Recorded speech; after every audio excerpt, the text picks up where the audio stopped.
जिनकी अपनी बहू, जिनकी अपनी बेटी, जिनकी अपनी बहन उनसे खुद से सुरक्षित नहीं है, वो आपकी बहू, आपकी बेटी, आपकी बहन के साथ करेंगे क्या? जरा ये सोचिए आप। आपकी बहू बेटियों की इज्जत आप तौलते हैं चावल पे, आटे पे, गेहूं पे, मतलब सब्जियों पे। वो ज्यादा इंपॉर्टेंट है आपके लिए। मैं कहता हूं इनकी पार्टी का एक व्यक्ति नहीं जाना चाहिए विधानसभाओं में। अगर एक भी जा रहा है तो कहीं ना कहीं हम एक समाज के तौर पे फेल हो चुके हैं। हमारे यहाँ महिलाएं, कोई पुरुष होता है तो उससे सुरक्षित महसूस करती हैं। सामने क्या चल रहा है कि अगर भाई घर में बहन के साथ अकेला है तो बहन सुरक्षित नहीं है, बाप बेटी के साथ अकेला है तो बेटी सुरक्षित नहीं है। जिन्ना से लेकर के आज ओवैसी तक और राहुल गांधी तक वोट हमेशा इन्होंने उनको दिया है जो इनके बच्चों को सड़क पे उतरवा करके खुद के बच्चों को कैम्ब्रिज और ऑक्सफोर्ड में पढ़वाते रहे। जो भी हिंदुओं के खिलाफ खड़ा हो जाए या जो भी हिंदुओं के विरोध में बात करना शुरू कर दे, जो भी देश तोड़ने की बात शुरू कर दे, उसके पीछे जाके खड़े होते, चाहे उसकी बात समझ में आए चाहे ना आए, वो क्या खाता है, वो क्या पीता है, कोई फर्क नहीं पड़ता। मुसलमान किसको वोट करते हैं? मुसलमान उसको वोट करते हैं जो बीजेपी को हरा दे, जो ये हिंदुओं को हरा दे, जो हिंदुत्व को हरा दे। इस वीडियो को स्पेशली अगर आप महाराष्ट्र से देख रहे हैं तो आपके हर एक परिवार के सदस्य के पास ये वीडियो पहुंचना चाहिए, आपके हर एक रिश्तेदार के पास ये वीडियो पहुंचना चाहिए। ये आपकी जिम्मेदारी है। जय हिंद दोस्तों, आप देख रहे हैं डीओ न्यूज। अगर वीडियो पसंद आए तो वीडियो को लाइक कीजिए, चैनल को सब्सक्राइब कीजिए और बेल आइकन दबाना बिल्कुल मत भूलिएगा। और हमें सपोर्ट करने के लिए स्क्रीन पर दिया हुआ QR कोड जरूर स्कैन करें। और अगर आप किसी और माध्यम से, अगर आप विदेश से देख रहे हैं तो आप हमें पेपाल के थ्रू भी सपोर्ट कर सकते हैं। आप सभी का बहुत बहुत धन्यवाद। स्वागत दोस्तों आज के कार्यक्रम में आपका। अबू आजमी एक पॉलिटिशियन है मुंबई में जो रहने वाले हैं वो जानते होंगे। बॉलीवुड की एक बहुत मशहूर फेमस अभिनेत्री हुआ करती थी आयशा टाकिया। आप सभी को याद होगा, टार्जन नाम की एक फिल्म भी उनकी आई थी। आयशा टाकिया के ससुर हैं। अबू आजमी ने एक कार्यक्रम में नेशनल मीडिया के ऊपर एक बयान दिया है, जरा ये बयान आप सुने। ऐसा है ना कि जब हम देखा है कि अगर लड़की, अपनी लड़की, मेरी बेटी, मेरी बहन घर में अकेली है तो भी मेरे संस्कार ये मुझे बताया गया है कि अकेली बेटी के साथ मत रहो, शैतान कभी सवार हो सकता है। और हम देख रहे हैं आज ये अमिश देवगन का कार्यक्रम था न्यूज 18 पे, उस पे उन्होंने ये बात कही है। उन्होंने ये बयान दिया कि अगर उनके घर में अगर बेटी या बहन, उनकी अपनी सगी बहन या उनकी अपनी सगी बेटी भी घर में अकेली है तो उसके साथ घर में उनको संस्कार दिए गए हैं, उनके माँ बाप ने ये संस्कार दिए हैं कि आप घर में अगर आपकी बेटी या बहन अकेली है तो आप उसके साथ घर में ना रहें, क्योंकि क्या पता कब शैतान जो है आपके ऊपर सवार हो जाए और आप कुछ गलत काम अपनी बहन या अपनी बेटी के साथ कर सके। अब क्या बोल सकते हैं इसके ऊपर, क्या बोल सकते हैं? कहते हैं ना, कुछ हरकतें ऐसी होती हैं कि लोग कहते हैं जितनी गाली दो उतनी कम है। ये इनकी मानसिकता है, ये इनकी विचारधारा है। और ये समाजवादी पार्टी के नेता हैं, ये इंडी अलायंस के लीडर हैं। इमेजिन कीजिए कि ये जो इंडी अलायंस है राहुल गांधी का और ये समाजवादी पार्टी के जो नेता हैं, मुझे तो समझ में नहीं आता जब मार्केट में ये निकलते हैं, लोगों के घर जाते हैं वोट मांगने, तो किस मुंह से जाते हैं और लोग इनको जूते मार के भगाते क्यों नहीं अपने दरवाजे से? इमेजिन कीजिए इस तरह की मानसिकता के लोग नेता हैं। ये चुन करके विधानसभाओं में जाते हैं, ये राज्यसभा में जाते हैं, ये लोकसभाओं में जाते हैं, जो ये कहते हैं, खुद एडमिट करते हैं कि उनके घर की बेटी, उनके घर की अपनी सगी बहन उनसे सुरक्षित नहीं है। क्या पता शैतान कब सवार हो जाए और अपनी बहन का और अपनी बेटी का बलात्कार कर लेंगे। और यही वो नेता है जो गंगा जमनी तहजीब की बात करते हैं। मैं हमेशा कहता हूं कि ये गंगा जमनी तहजीब जो है ये सिर्फ और सिर्फ यही है। मैंने कल के कार्यक्रम में भी आपसे कहा था और लोग आपत्ति करते हैं मेरी बातों पे। अब किस पे आपत्ति करेंगे? अब तो अपने मुंह से खुद एडमिट कर रहे हैं ना कि हाँ, हम इस तरह के लोग हैं कि हमारी घर की, मेरी अपनी बेटी, मेरी अपनी बहन मुझसे सुरक्षित नहीं है। आप इनके साथ गंगा जमनी तहजीब चलाएंगे? आप इनको अपना प्रतिनिधि बना करके लोकसभा में और विधानसभाओं में भेजेंगे? महाराष्ट्र की जनता देख रही है, ये है इंडी अलायंस, ये है इनका असली चेहरा। जब कल वोट डालने जाएंगे तो वोट डालने से पहले सोचिएगा कि मैं अपना वोट किसको दे रहा हूं या मैं अपना वोट किसको दे रही हूं। बहन आप सबकी होगी, बेटी आप सबकी होगी, आपके घर में बहू बेटियां सबके होती है ना, तो आप इनको वोट देंगे? जिनकी अपनी बहू, जिनकी अपनी बेटी, जिनकी अपनी बहन उनसे खुद से सुरक्षित नहीं है, वो आपकी बहू, आपकी बेटी, आपकी बहन के साथ करेंगे क्या? जरा ये सोचिए, आप सोच के देखिए। और ये कोई नई चीज नहीं है, इतिहास है। समाजवादी पार्टी का इतिहास है, ये इंडी अलायंस की जो पार्टियां, इनका इतिहास है। ये हमेशा से ही इस तरह के रहे हैं, इसी तरह करते हैं और अपने एडमिट करते हैं। हम जनता के तौर पे कहते हैं कि यार नहीं यार, हमको ना यार वो 2 किलो आलू सस्ता कौन दे देगा। आपकी बहू बेटियों की इज्जत आप तौलते हैं चावल पे, आटे पे, गेहूं पे, मतलब सब्जियों पे। वो ज्यादा इंपॉर्टेंट है आपके लिए। मैं कहता हूं इनकी पार्टी का एक व्यक्ति नहीं जाना चाहिए विधानसभाओं में। अगर एक भी जा रहा है तो कहीं ना कहीं हम एक समाज के तौर पे फेल हो चुके हैं। हमें शत्रुबोध नहीं है। जो लोग ये बार बार कहते हैं वैभव जी आप इतना एग्रेसिव क्यों हो जाते हैं, वैभव जी आप इतना नाराज क्यों, आप बताइए इस बात को सुनकर के मैं एग्रेसिव ना हूं, क्या आप एग्रेसिव नहीं होंगे? क्या आपके अंदर एग्रेशन नहीं आएगा? अगर नहीं आएगा तो there is something terribly wrong with you. ये हमारे जनप्रतिनिधि बनने लायक हैं, ये अलायंस इस देश में राजनीति करने लायक है। इसकी राजनीति का डब्बा बंद कर देना इस देश की जनता के हर एक व्यक्ति की जिम्मेदारी होनी चाहिए। कौन देता है इस तरह के बयान? लोग घर में ये सोच के जाते हैं कि चलो भाई है तो कम से कम बहनें और घर की महिलाएं सेफ रहेंगी, एक कोई पुरुष रहे। बहुत सारी फेमिनिस्ट इस बात पे नाराज होती है, लेकिन जो समाज है वो समाज फेमिनिज्म पे नहीं चलता है, समाज महिला सशक्तिकरण पे चलता है, जो कि फेमिनिज्म नहीं है, वो वुमेन एम्पावरमेंट कहते हैं उसको। हम ये मानते हैं कि यार चलो घर में कोई एक पुरुष है तो घर की महिलाएं सुरक्षित होंगी, ये हमारे संस्कार है, ये हमारा समाज है कि घर में यार कोई मर्द होना चाहिए। मैं कोई ऐसी बहुत बड़ी भारी बात नहीं कह रहा हूं, हमारे यहाँ पे घर में सबके घर में यही कल्चर है। हमारे यहाँ महिलाएं कोई पुरुष होता है तो उससे सुरक्षित महसूस करती हैं। सामने क्या चल रहा है कि अगर भाई घर में बहन के साथ अकेला है तो बहन सुरक्षित नहीं है, बाप बेटी के साथ अकेला है तो बेटी सुरक्षित नहीं है।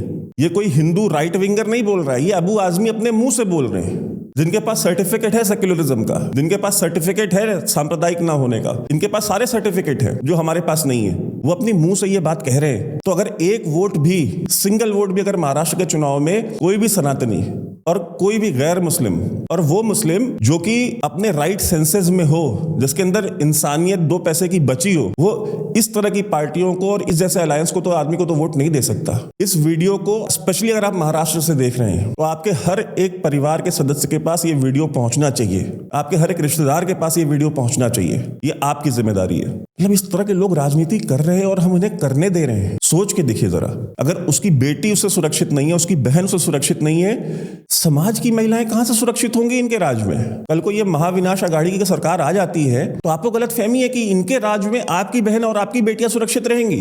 कौन सी दुनिया में रहते हैं हम?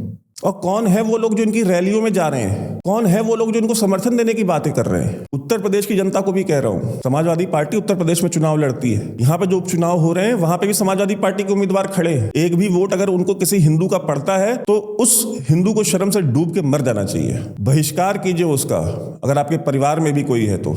मोहम्मद अदीब ने अभी बोला था ना, हमने जब वीडियो किया था, अपनी स्क्रीन पे देख सकते होंगे, मोहम्मद अदीब ने कहा था ना कि अगर कोई भी बीजेपी को वोट देता है तो उसने पूरे मौलवी मौलाना पूरे देश से इकट्ठा कर रखे थे। All India Muslim personal law board के लोग बैठे हुए थे, उसके प्रेसिडेंट, जनरल सेक्रेटरी सारे बैठे हुए थे। मोहम्मद अदीब राज्यसभा के सांसद थे, उन्होंने स्टेटमेंट दिया था कि कोई भी व्यक्ति अगर बीजेपी को वोट देता है, अगर कोई भी व्यक्ति अगर आपके घर में, मोहल्ले में, परिवार में कोई भी मुसलमान उनको वोट देता है तो उनका सोशल बॉयकॉट कीजिए। अगर आपका सगा भाई सगी बहन भी हो तो उसका बॉयकॉट कीजिए। आज मैं कह रहा हूं कि अगर इस तरह के घटिया और गंदे लोगों को, अगर समाजवादी पार्टी के लोगों को अगर कोई वोट देता है आपके परिवार में तो उसका बॉयकॉट होना चाहिए। इंडिया अलायंस को वोट देते हैं, उनका बॉयकॉट होना चाहिए। अगर नहीं कर रहे हैं तो आप उस तरह के व्यक्ति हैं जो चाहता है कि उसकी घर की बहन और उसकी बेटियों का बलात्कार हो, क्योंकि ये अपनी बहन अपनी बेटी के बलात्कार की बात कर रहा है कि मैं अगर अकेले रहूंगा, ये मुझे संस्कार मेरे माँ बाप ने दिए, यानी ये जनरेशनल चला आ रहा है, यानी बाप दादा भी यही सब करते आए हैं। जनरेशन आफ्टर जनरेशन ये चीजें पास ऑन की जा रही हैं, संस्कार में दिया जा रहा है कि घर में बहन अकेली हो, बेटी अकेली हो तो उसके साथ मत रहो, पता नहीं शैतान कब सवार हो जाए। मतलब इनका बलात्कार भी इनकी गलती नहीं है, उसका भी दोषी कौन है?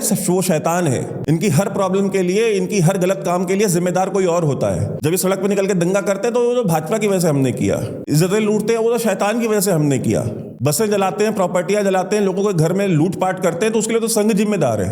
इनकी किसी काम के लिए ये खुद जिम्मेदार नहीं है, हर चीज का जिम्मेदार कोई और है। 70 साल में विकसित क्यों नहीं हो पाए?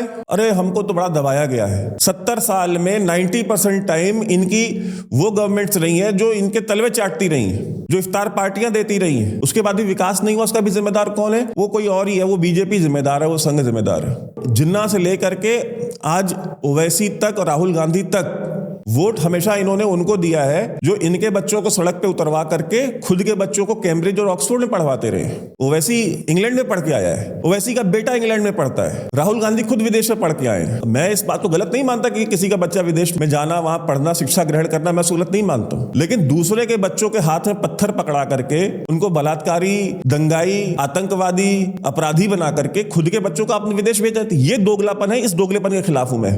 लेकिन दोष किसको देना है? ये मुस्लिम समाज खुद जिम्मेदार है उसका, ये खुद उनको ही वोट देता है। मुस्लिम समाज ने हमेशा उन्हीं को वोट दिया है, हमने वोट नहीं दिया है। ओवैसी को नेता हिंदुओं ने नहीं बनाया है, मुसलमानों ने बनाया है। जिन्ना को वोट हिंदू नहीं देते थे, सेपरेट इलेक्टोरेट में मुस्लिम लीग को वोट मुसलमान देते थे, जो कि लिंकन सिंह में फुल इंग्लिश ब्रेकफास्ट करता था। फुल इंग्लिश ब्रेकफास्ट क्या है? क्या होता है फुल इंग्लिश ब्रेकफास्ट? जरा गूगल करिए, देखिए उसमें क्या क्या होता है। उसमें सुअर भी होता है, उसमें मांस भी होता है, उसमें दारू भी होगी। दारू पीने वाला सुअर खाने वाले को अपना नेता इन्होंने बनाया। वो इनकी भाषा भी नहीं बोलता था, उसकी मातृभाषा गुजराती थी और वैसे वो इंग्लिश बोलता था। पूरे लाइफ में अगर उसने 100 स्पीच दी है, 100 में से शायद कोई एक उर्दू में दी है उसने, बाकी 99 उसने इंग्लिश में दी है। मैं आपको किस्सा सुनाता हूं, मुझे किसी ने सुनाया था। पाकिस्तान के बड़े वरिष्ठ जर्नलिस्ट थे, बहुत सीनियर, अब नहीं रहे, और उन्होंने पाकिस्तान बनते हुए देखा था। उन्होंने सुनाया कि जब जिन्ना का भाषण हो रहा था तो जिन्ना के भाषण के दौरान वो इंग्लिश में भाषण दे रहा था, तो पंजाब में एक आदमी जो है, मेरे ख्याल से शायद लुधियाना की बात बता रहे थे मुझे, लुधियाना या जलंधर की कहीं की, कि वहां पे एक आदमी था, वो जोर जोर से तालियां बजा रहा था और वो रिक्शा वाला था। पूरा मैदान ठसाठस भरा हुआ था, सारे मुसलमान थे। तो उन्होंने कहा यार मैं सोच रहा था कि ये तो 90% तो ये जो मुसलमान है ये तो अनपढ़ है, इनको तो लिखना पढ़ना भी नहीं आता, ये इंग्लिश में भाषण भी सुन रहे हैं, तालियां भी बजा रहे हैं। तो वहां पे खड़ा था वो रिक्शा वाला था, मैंने उससे पूछा,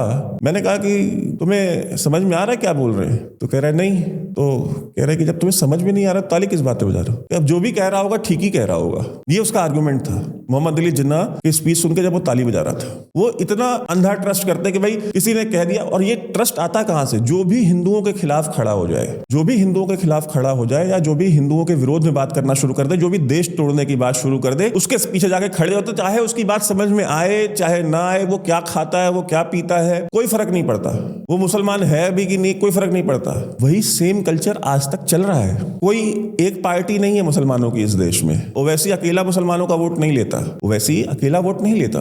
मुसलमान किसको वोट करते हैं? मुसलमान उसको वोट करते हैं जो बीजेपी को हरा दे, जो ये हिंदुओं को हरा दे, जो हिंदुत्व को हरा दे, जो हिंदुओं के पक्ष में खड़े उनको हराने वाला जो आ जाए, चाहे वो समाजवादी पार्टी आ जाए, चाहे कांग्रेस पार्टी आ जाए, ओवैसी आ जाए, चाहे जो आ जाए। यही ट्रेंड जिन्ना के साथ समय भी था और वही ट्रेंड आज तक चल रहा है। ये बात हर पढ़े लिखे इंसान को समझ में आती है, बस ये हिंदुओं को समझ में नहीं आती।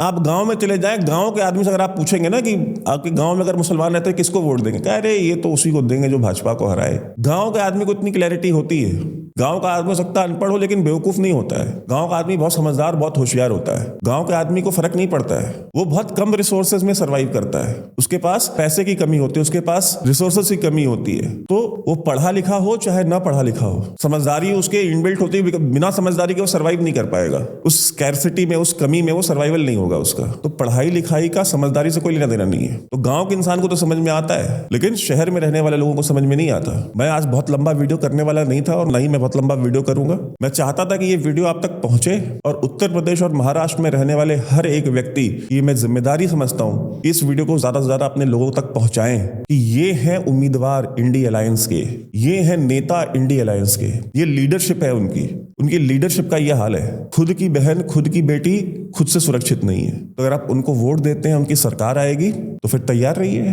फिर रोते रहिएगा, फिर ट्वीट कीजिएगा बजरंग दल कहां है, विश्व हिंदू परिषद कहां है, वो हमको बचा क्यों नहीं रहे। वोट आप समाजवादी पार्टी को देंगे, वोट आप उद्धव ठाकरे को देंगे, वोट आप शरद पवार को देंगे और प्रोटेक्शन आपको देने विश्व हिंदू परिषद आएगी, बजरंग दल आएगा।